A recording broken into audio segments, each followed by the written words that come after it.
Hi welcome back. నిన్నటి వీడియోలో paneer curry చేశాను. దానికి కాంబినేషన్గా జీరా రైస్ చేశానని చెప్పాను కదా. ఈరోజు ఆ ప్రాసెస్ చూసేద్దాం. చాలా ఈజీగా టేస్టీగా ప్రిపేర్ చేసుకోవచ్చు. ఫస్ట్ అయితే ప్యాన్లో ఒక 2 స్పూన్ల గీ వేసుకున్నాను. అది కొంచెం వేడైన తర్వాత 4 లవంగాలు, కొంచెం దాల్చిన చెక్క, 2 బిర్యానీ ఆకులు వేసి అవి ఫ్రై అయిన తర్వాత కొంచెం జీలకర్ర ఎక్కువగా వేసుకోవాలి. నేనైతే ఒక 2 స్పూన్లు వేసుకున్నాను.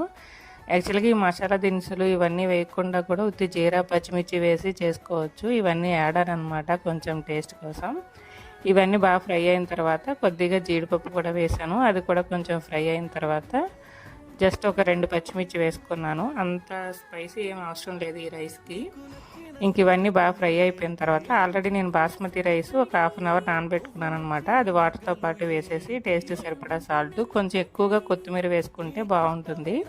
కొత్తిమీర కూడా చిన్నగా కట్ చేసి వేసుకొని హైలో 5 మినిట్స్ ఉడికిన తర్వాత సిమ్లో పెట్టేసి ఉడికించుకుంటే టేస్టీగా జీరా రైస్ రెడీ.